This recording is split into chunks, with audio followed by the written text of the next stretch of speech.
السلام علیکم and welcome to the market show. میں ہوں آپ کی ہوسٹ سنیکا نثار. ناظرین، تاریخ ہمیں یہ بتاتی ہے کہ جس بھی قوم کو زوال کی طرف لے کے جانا ہو اس کی تعلیم برباد کر دی جائے. تعلیم برباد ہوگی تو نہ تو معاشی ترقی ہوگی نہ معاشرتی ترقی ہوگی. پاکستان کی تعلیم، اعلیٰ تعلیم کا ذمہ لیا ہوا تھا HEC نے. HEC ایک ایسا ادارہ ہے جس کے قیام کے بعد غریب غربا کو بھی اعلیٰ تعلیم کی سہولت میسر ہوئی. اب HEC بہت ہی مسائل کا شکار ہے اور بحران سے گزر رہا ہے. کیا یہ بحران سے نکل سکے گا اور کیا پاکستان کی تباہی بھی اس وجہ سے سامنے آ سکتی ہے؟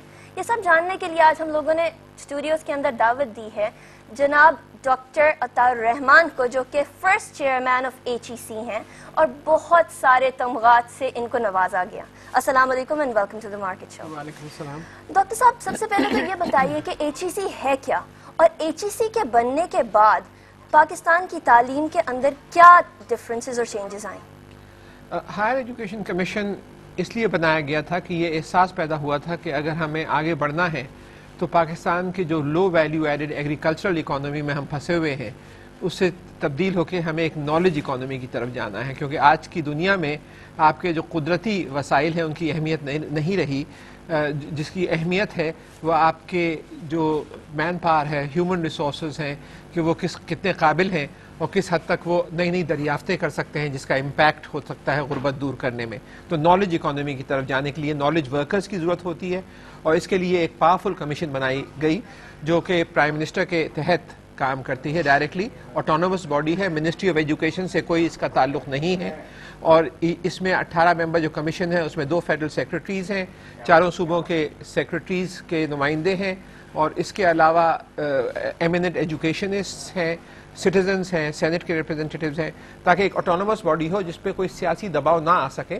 اپوائنٹ ضرور پرائم منسٹر کر دیتے ہیں لیکن اس کے بعد ایک اور سارے اہم ڈیسیجن یہ باڈی لیتی ہے اور چیئرمین جو ہے وہ ایک ایجوکیشنسٹ، سائنٹسٹ یا جو بھی فیلڈ کے ہوں، ایجوکیشنسٹ اور ویژنری. اس کے نتیجے کے اندر ہم نے بہت سارے پروگرامز شروع کیے ہائر ایجوکیشن کمیشن کے، کہ جو اس وقت ہماری یونیورسٹی میں سن 2002 کی بات کر رہا ہوں جب یہ بنی تھی، ہماری یونیورسٹیز میں ایک بھی بین الاقوامی رینکنگ نہیں تھی یونیورسٹی کی، جو ٹاپ 500 جو ہائر ایجوکیشن ٹائمز UK رینکنگز ہوتی ہیں. آج الحمدللہ آپ کی 5 یونیورسٹیز کی ورلڈ کے ٹاپ 500 میں رینکنگز ہیں. 2 یونیورسٹیز جو ہیں وہ ٹاپ 300 میں ہیں، UET لاہور اور نسٹ ورلڈ کی ٹاپ 300 میں ہیں. آپ کے جو ہر بچے کے پاس آج بلوچستان کی کمزور ترین یونیورسٹی بھی لے لیں تو آج ہر بچے کے پاس 25,000 بین الاقوامی جرنلز اور 45,000 کتابیں 220 بین الاقوامی پبلشرز کے ڈیجیٹل لائبریری کے ذریعے اویلیبل ہیں.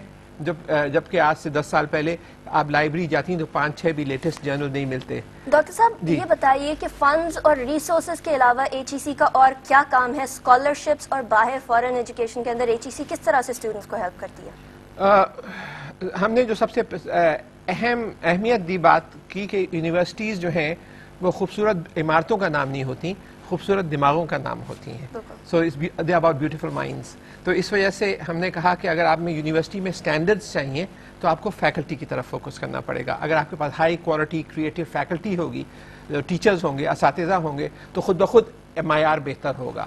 تو ہم نے جو پیسے ہمیں ملتے رہے 60% اس کا ہم لگاتے رہے اسکالرشپس پہ جو میرٹ پہ دیے جاتے رہے. پورے ملک کی کمپٹیشن ہوتی تھی، ہر 3 مہینے بعد ایک امتحان ہوتا تھا.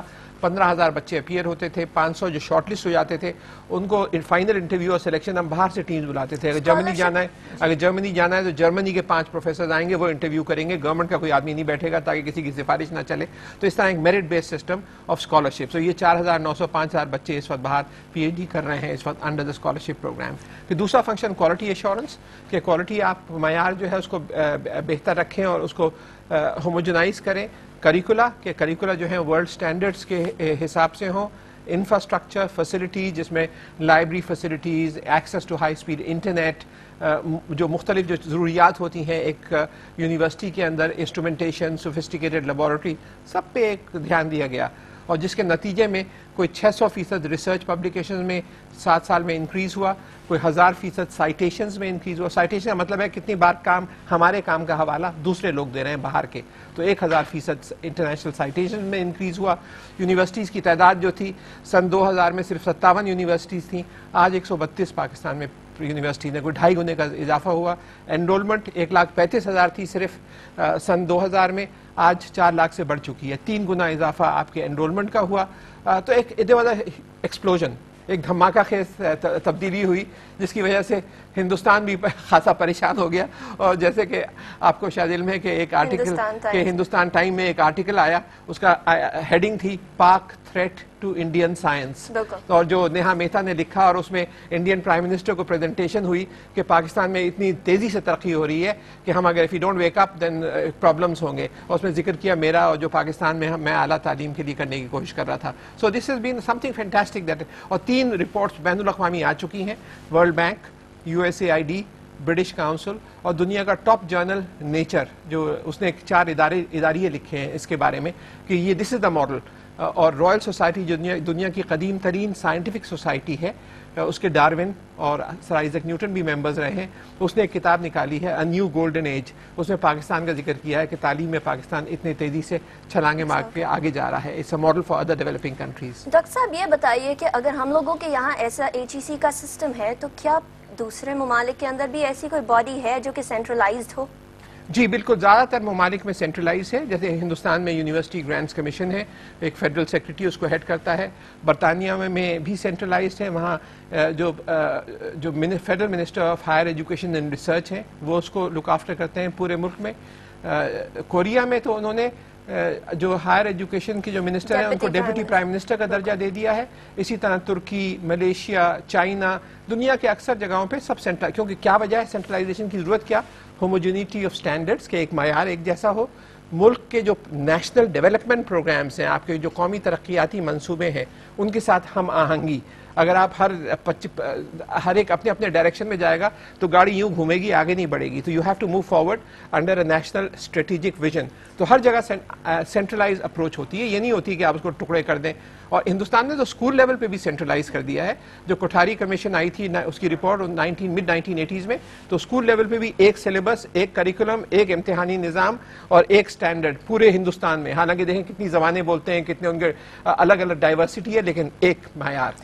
تو ہم جو ہے ہم اسکول لیول پہ تو تتر بتر تھے ہی, اب اعلیٰ تعلیم بچ گئی تھی, اس کو بھی کاٹ کوٹ کے ختم کرو. ڈاکٹر صاحب یہ بتائیے کہ کیا انٹرنیشنل جب کرائیٹیریا ہمارے پاس ایک سامنے آتا ہے کہ اس طریقے سے سینٹرلائزڈ ایک آٹونومس باڈی ہونی چاہیے اعلیٰ تعلیم کے ترویج کے لیے, اور پاکستان کے اندر ہم نے دیکھا کہ HEC ہے اور اس کی گاڑی اسموتھ چل رہی ہے, جس طرح کہ آپ نے بتایا کہ اگر پہیے ادھر ادھر جانے لگے تو گاڑی صحیح سے نہیں چل سکتی, جبکہ وابڈا صحیح کام نہیں کر رہا, ریلوے صحیح کام نہیں کر رہا. اگر HEC ایسا کام کر رہا ہوتا تو بولا جاتا.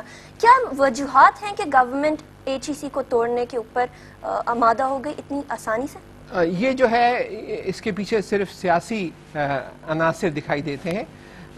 بہت سے لوگ کہتے ہیں کہ اس کے پیچھے یہ جو جھوٹی ڈگریوں کا چکر ہے, اور جو 250 ڈگریاں ہمارے پارلیمنٹیرینز کی الیکشن کمیشن میں رکھی ہوئی ہیں, اور باوجود 3 ریمائنڈرز کے جو ہائر ایجوکیشن کمیشن نے دیے ہیں کہ ان کو ہمیں بھیجو تاکہ سپریم کورٹ کا جو آرڈر تھا HEC کو اس کو ہم فالو کریں, تو اس کو وہ الیکشن کمیشن دبا کے بیٹھی ہوئی ہے.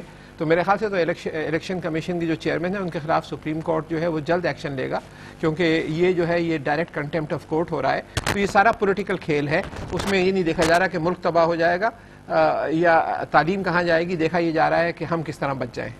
آپ نے سپریم کورٹ کی بات کی, سپریم کورٹ کے اندر بھی اپلیکیشن دائر ہو چکی ہے, ایک پٹیشن بھی دائر ہو چکی ہے, آپ نے بھی ایک اپلیکیشن دائر کی. اس کے کیا اندر مٹیریل ہے, کیا کس وجہ سے؟ بنیادی طور پہ میں نے یہی کہا ہے کہ یہ 18ویں امینڈمنٹ کے اندر ہائر ایجوکیشن کمیشن کو ڈیوالو نہیں کیا جا سکتا, کیونکہ 18ویں کمیشن نے تو اس کو تحفظ دیا ہے.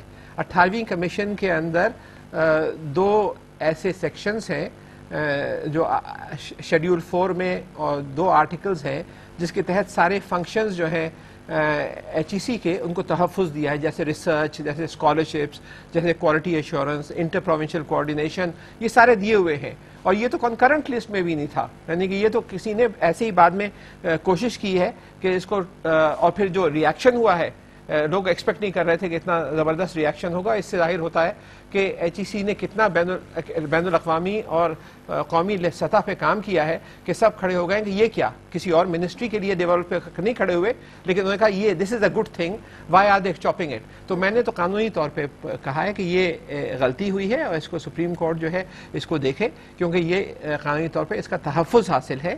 اور یہ جو انٹرپریٹیشن جو انہوں نے کی ہے 18ویں امینڈمنٹ کی، وہ غلط کی ہے. 18ویں امینڈمنٹ میں غلطی نہیں ہے، اس کی جو انٹرپریٹیشن کی ہے رضا ربانی صاحب اور ان کے کولیگز نے، انہوں نے غلط انٹرپریٹ کیا ہے، کیونکہ یہ تو الٹا معاملہ تھا. اس کو تو کر ہی نہیں سکتے 18ویں امینڈمنٹ کے تحت. You can't touch HEC. اور کیونکہ HEC جو ہے وہ ان کے ساری جو 18 جو ممبرز ہیں، یہ سارے ٹینیورڈ پوزیشنز ہیں، تو ان کو تو کوئی ہٹا بھی نہیں سکتا. ٹینیور ایک دفعہ پرائم منسٹر اپروو کر لیں، جیسے کہ چیئرمین HEC کو صرف 3 وجوہات کی بنیاد پہ ہٹا. ابھی کے HEC کے چیئرمین کا تو صرف 1.5 سال ہوا ہے، مطلب کہ 2.5 سال ابھی بھی باقی رہتا ہے، تو HEC کے ڈیزولوشن کی باتیں ابھی سے کیوں شروع ہو گئی؟ جی بات یہ ہے کہ وہ ادارہ ہی اگر ختم ہو جائے گا تو پھر HEC کا ایک شاید ایک چھوٹا سا یونٹ یہ رکھیں، اس کا ایک چیئرمین ہو اور 2-4 کام اس کو دے دیں، تاکہ قانونی طور پہ یہ دکھا پائیں کہ ہاں HEC تو چل رہا ہے، ہم نے تو کچھ نہیں کیا، اور ایکچولی جو سارے میجر فنکشنز تھے اس کو تتر بتر کر دیں. تو دیٹ از میرے خیال سے that is the strategy which will be very unfortunate.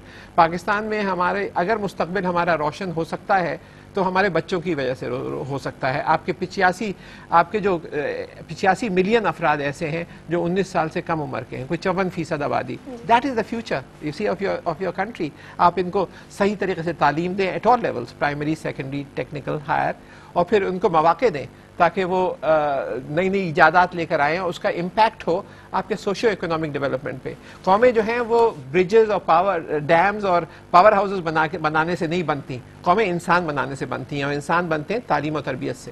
Doctor صاحب ہم یہیں سے گفتگو جاری رکھیں گے. ناظرین اس وقت ہوا ہے ایک بریک کا، بریک کے بعد گفتگو جاری رکھیں گے. دیکھتے رہیے دی مارکیٹ شو.